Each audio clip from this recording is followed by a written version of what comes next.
there have been a lot of questions and a lot of rumors and a lot of scuttlebutt, I'll use the word again, that the Flyers might be trying to get Matvei Michkov over here sooner than expected. And the reports have been like kind of iffy.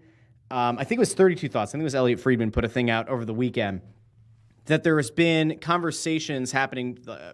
NHL teams and KHL teams can't negotiate buyouts anymore. That was taken out of the CBA a few years ago.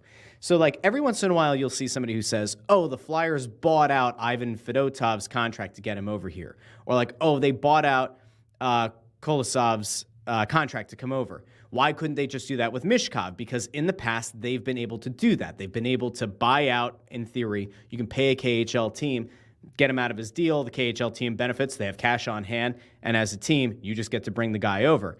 Sean C. says it was Frank Saravalli. Thank you, Sean, who mentioned the third-party negotiations. So while the teams can't actively negotiate together, what can be done is an agent can have a conversation with both organizations and try to find some kind of common ground to perhaps help get a player out of their deal. Listen, I think if we're all kind of reading the tea leaves to some extent, Fedotov getting out the way that he did, where it seemed like that was dead to rights, and then boom, they invalidate the last year of his contract in the KHL. Did that maybe set the stage? Did that maybe improve relations with the KHL? Could it potentially lead to Michkov coming over sooner? I still wouldn't put my money on it. I don't see a scenario where in 2024, 25, you get Matvei Michkov over here. I think that all along the hope had been that like 2026 would be the year. Maybe they can figure out a way to work something out through a third party. Maybe they can figure out a way to get him here, not this upcoming season, but next year, the 25-26 season. And maybe they can get that last year of his KHL deal wiped away and get him over here a year sooner. My big contention and my only issue, I would love to see Matvei Michkov over here, right? He is by far their best prospect as a team, without a doubt. Gauthier was their best stateside prospect. He's gone. The guy that you have to tie a lot of your hopes to in terms of the rebuild and what you're hoping to be able to do in the future and like actually create long sustained success rides significantly on Matvei Michkov. And so like I would love to see him here soon, but I do have a problem. Like I do have a concern. I don't particularly want to see John Tortorella coaching Matvei Michkov. I don't. I'm not here for it. And I'm going to tell you why. And you know, sometimes I say things that have to do with the Flyers. And then like every once in a while, I used to hear a lot of feedback from the Flyers when the prior regime was here. They got very upset with the things I said. This current regime, they're just kind of like, say what you got to say. I'll say it very clearly. I don't think that John Tortorella is the best coach for Matvei Michkov. If you're a believer in the reports around the draft that Michkov was like a malcontent or a coach killer, then yeah, maybe Torts is a good coach for him because maybe like Torts will just like coach the hell out of him and maybe the no-nonsense approach will work. Maybe it will. But I would like to believe that Matvei Michkov isn't that guy. I'd like to believe the veterans who were quoted around the draft and after the draft who said, no, he's a good kid. He just doesn't like to lose. And sometimes that rubs people, especially veteran players, the wrong way because they feel like, you know, the way that you're supposed to kind of like cut your teeth in the league, they might have gotten rubbed the wrong way, but he doesn't like to lose. So he's very focused and he's very intense, maybe more intense than you're used to seeing out of an 18 or 19-year-old player. I have no interest in watching John Tortorella coach that guy because they're going to be like stupid mind games.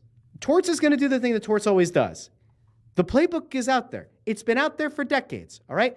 Torts hasn't won jack shit in 2 decades.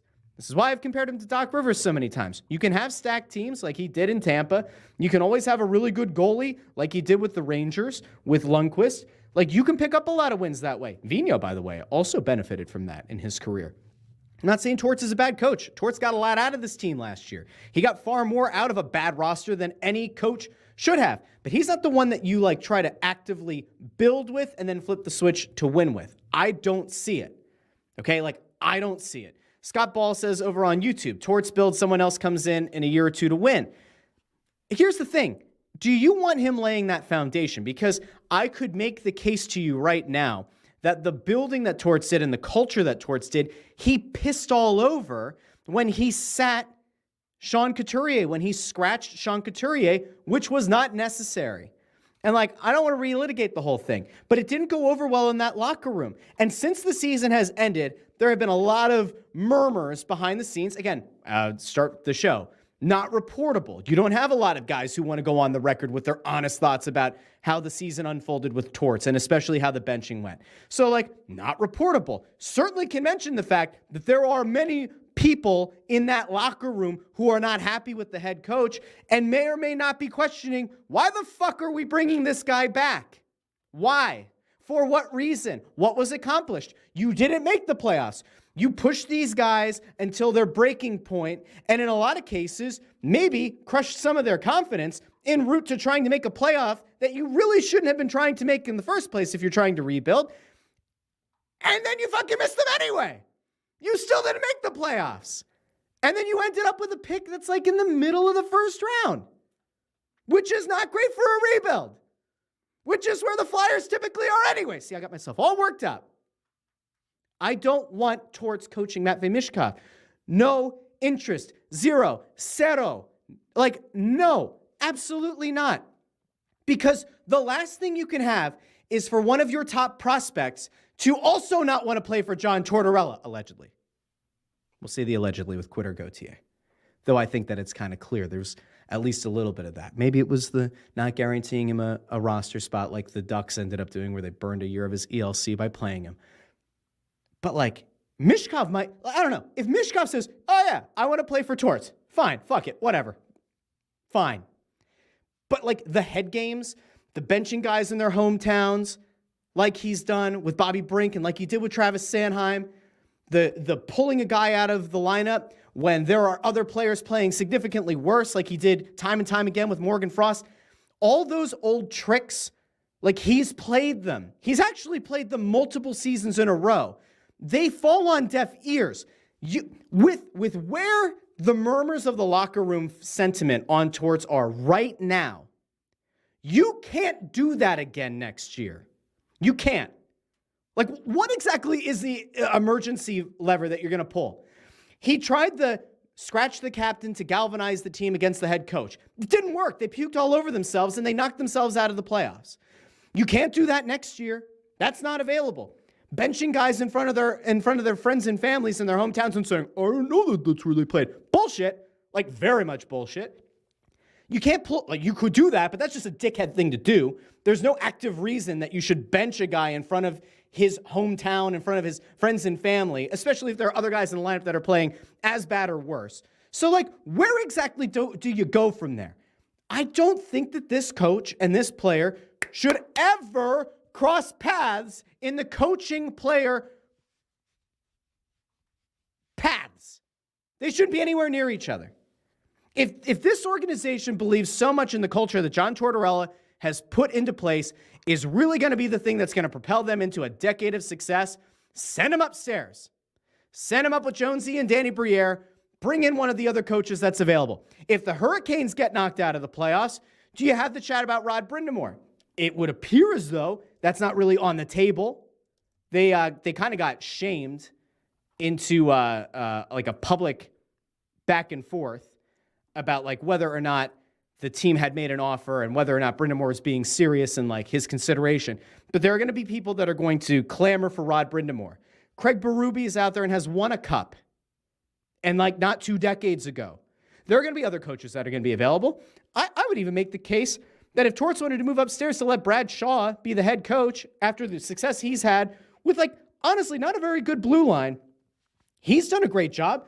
I wouldn't even have a problem with Brad Shaw being elevated to the head coach position for a couple of years. You can do your actual analysis of like, hey, can we build with this guy? Can he maintain the culture? And can he be the guy to lead us into success? I don't even care. Like, I'm not going to come on here and say, oh, yeah, Craig Berube's the guy to go with. I don't know, man. Like, Craig Berube didn't exactly like blow anybody's doors off when he was the head coach here. He went off and had like an anomaly of a team that was like in last place in December, turned it around, won the Stanley Cup. That will forever be the anomaly. They didn't have the same sustained success for 5 years after that, right? He's out of a job. Is it his fault? Is it the veterans there? Like, one of the guys who used to play here, got paid significant money, and then went there and underperformed and looked largely lazy and disengaged. Like, I don't know. I didn't watch every Blues game, okay? But, like, I don't want this coach with this player. I really don't. I don't think it's great. I think the likelihood of him fucking that up is so high.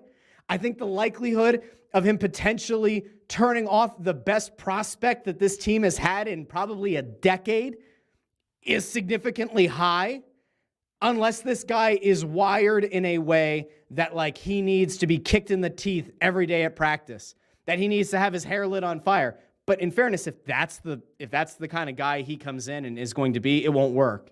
It just won't work at all, which is where I come back to what the veteran player said after the draft. He's an intense guy. He doesn't like to lose. I like that. And I think if this Flyers team were good enough to make a cup run and add him to the mix, I would say, sure, let Torts be his coach. But if this is going to continue to be a 1 or 2 more years, we're supposed to try to, like, rebuild, not maybe tear it down to the studs, but, like, get high draft picks. Michkov is going to be a good player. He might not blow your doors off. He might not be like a 30-goal scorer in his first year, but, like, stands to reason he's going to be better than some of, like, the third-line guys you had on the team this year. And if he's going to raise your floor to a point where, like, your team is going to work its way out of top 10 pick, top 5 pick, then it doesn't make any sense to bring him over. So I get why people are excited. I get why people want to see Michkov here. I would like it too, but not with this guy as head coach. Absolutely not. Do not want it. And it will ultimately irreparably damage this organization's goal to try to make a winning team for an extended period of time and be a legitimate cup contender and not just a one-off